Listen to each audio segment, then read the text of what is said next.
श्री गुरुवे नमः। नमस्कार दोस्तों, स्वागत है आपका मेरे इस चैनल पर। तो आज के वीडियो में हम जानेंगे कि संतान संबंधित जो है लाल किताब के जो कारगर उपाय और टोटके हैं। यानी कि अगर संतान प्राप्ति नहीं हो रही है या गर्भवती स्त्री है तो उसके लिए क्या सावधानी रखना चाहिए और क्या टोटके उसकी सुरक्षा के लिए करने चाहिए। साथ ही अगर बच्चा जन्म लेता है या प्रसव जो है वो सामान्य स्थिति में हो, कोई समस्या ना आए, और उसके जन्म के बाद भी जो है क्या क्या हमको सावधानियां रखना चाहिए या क्या उपाय हम कर सकते हैं उसकी सुरक्षा के लिए।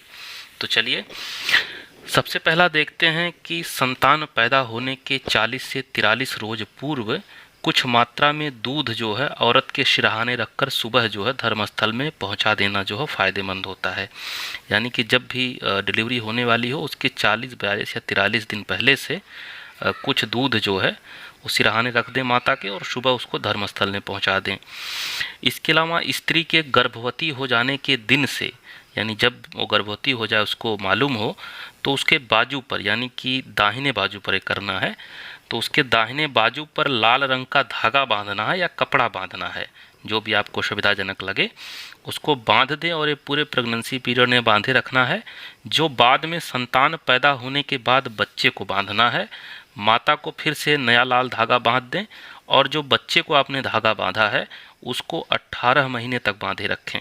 यह बच्चे की उम्र में भी वृद्धि के लिए अच्छा है। साथ ही माता की जो प्रेगनेंसी पीरियड है उसके पूरे समय में ये बहुत ही कारगर टोटका है और ये बहुत ज़्यादा प्रचलित भी है। तीसरा जो उपाय है वो गाय को ग्रास देने से, गाय या जो भी दुधारू पशु हों उनको अगर आप भोजन देते हैं तो मदद मिलती है। इसके अलावा कुत्तों को भी ग्रास दे रहे हैं या भोजन दे रहे हैं नियमित, या उनको पालना भी संतान के लिए जो है फ़ायदेमंद माना गया है। इसके अलावा संतान वृद्धि के लिए गणेश की पूजा उत्तम है, यानी भगवान गणेश की पूजा करें, उनको मोदक इत्यादि चढ़ाएं तो भी यह जो है एक अच्छा उपाय है। इसके अलावा अगर कुंडली में मान लीजिए कहीं राहु जो है अशुभ है, खासकर पंचम भाव से संबंधित है या पंचम भाव पे दृष्टि रख रहा है और उसकी वजह से किसी तरह की अशुभता है, या सामान्य स्थिति में भी आप ये उपाय कर सकते हैं। तो संतान जन्म से पहले जो है जौ का पानी आपको बोतल में बंद करके रख लेना है, इससे प्रसव में आसानी हो जाएगी। तो इसको करना क्या है, जैसे कि एक बर्तन ले लें, उसमें जौ डाल लें, जौ को उसमें हाथ से जो है बढ़िया से मिला दें कि उसका जो है कुछ अंश पानी में मिल जाए। उसके बाद जौ को छान लें और जो पानी उसका निकल रहा है उस पानी को जो है आपको किसी बोतल में बंद करके, ये जहाँ भी गर्भवती स्त्री सोती है उसको पूरे उसके प्रेगनेंसी पीरियड में आपको रखना है। तो इससे क्या होगा, उसका प्रसव जो है ऐसा माना जाता है कि आसानी से होता है, उसके आसपास की जो भी निगेटिविटी होगी वो दूर हो जाती है। इसके अलावा किसी वजह से अगर गर्भवती स्त्री है और उसको घर से अपने 100 दिन बाहर रहना है, या जॉब कर रही हैं या कोई और कहीं जाना है या कोई और कारण है, तो ऐसी स्थिति में चूँकि वो कहाँ कहाँ जाएंगी कहाँ नहीं जाएंगी उनको खुद नहीं पता होगा, तो ऐसी स्थिति में क्या उपाय करना चाहिए। नदी पार करते समय तांबे का सिक्का डालने से संतान दुख से हिफाजत होती है। यानी जैसे कि आप कहीं बाहर हैं, घूम रहे हैं, तो कोशिश करें जब भी नदी पार करें तो अक्सर वहाँ तांबे का सिक्का डाल दें, यानी अपने साथ कुछ तांबे के सिक्के रखे रहें, जब भी कोई नदी पार करें तो वहाँ उसको डाल दें उसमें। इसके अलावा एक बहुत ही अच्छा उपाय है, दिन में मीठी रोटियाँ तंदूर में लगवाकर कुत्ते को अवश्य खिलाएं। लेकिन ध्यान रखें कि यह जो मीठी रोटियाँ आप बनवा रहे हैं ये लोहे के तवे पर ना रहें, बल्कि ये तंदूर में ही बनी रहें। मीठी रोटियां जैसे आटे में गुड़ या शक्कर इत्यादि मिला के तंदूर में ही बनवाएं और उसको कुत्तों को खिलाएं नियमित रूप से। तो ये संतान प्राप्ति के लिए बहुत ही अच्छा उपाय माना जाता है। अब आगे देखते हैं। इसके अलावा अगर ये समस्या आ रही है कि बच्चे पैदा हो रहे हैं लेकिन पैदा होने के पश्चात वो बचते ना हो, तो ऐसी स्थिति में जब भी संतान का जन्म हो आपके घर में तो कोशिश ये करें कि मिठाई ना बांटें, मीठी चीज़ ना बांटें, कोई नमकीन चीज़ बांटें। तो क्या है, ये टोटका जो है कहीं न कहीं आपके बच्चे के लिए फ़ायदेमंद होगा, लाभदायक होगा। इसके अलावा धर्म स्थान में अगर गर्भ में बच्चा आया है, यानी कि कोई व्यक्ति है, मान लीजिए किसी मंदिर का पुजारी है या किसी धर्म स्थान में वो रह रहा है पत्नी के साथ और वहाँ गर्भधारण हुआ हो, तो ऐसी स्थिति में उस बच्चे का प्रसव भी धर्म स्थान पे होने पर बालक जो है दीर्घायु होता है। तो ये प्रयास करना चाहिए।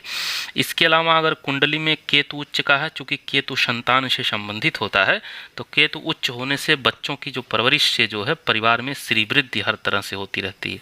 यानी बच्चों का आप ख्याल रखते हैं, उनकी चीज़ें ज़रूरतें पूरी करते हैं, तो कहीं न कहीं वो आपके लिए फ़ायदेमंद होती है।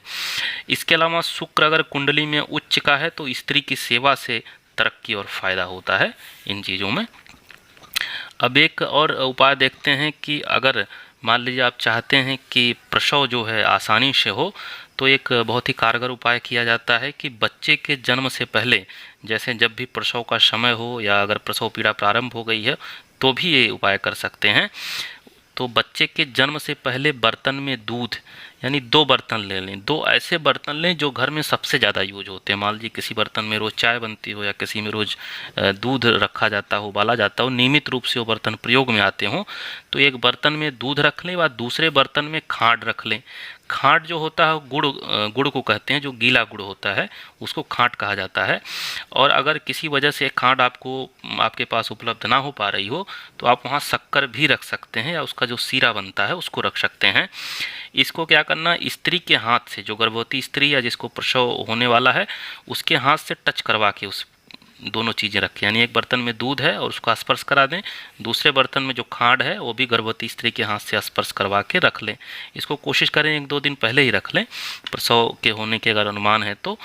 ऐसा करने से ऐसा माना जाता है कि बच्चा बिना किसी डर के आराम से होगा।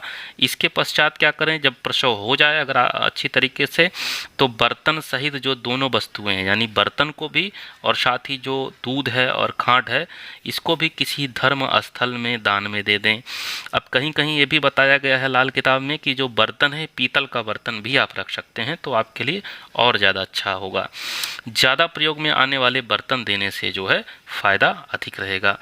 तो ये 12 मैंने आपको ऐसे उपाय बताए हैं अगर संतान प्राप्ति ना हो रही हो, इसके अलावा गर्भवती स्त्री की सुरक्षा हेतु, और बच्चे का प्रसव जो है, जो स्त्री का प्रसव है वो आसानी से हो पाए सामान्य तरीके से, और बच्चा जन्म के बाद सुरक्षित रहे, उसकी आयु वृद्धि हो, दीर्घायु हो, इसके लिए इन उपायों में से कोई आप टोटके आजमा सकते हैं।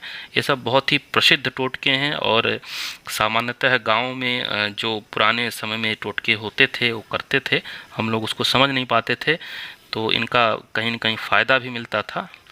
तो आज के लिए इतना ही। नमस्कार, धन्यवाद।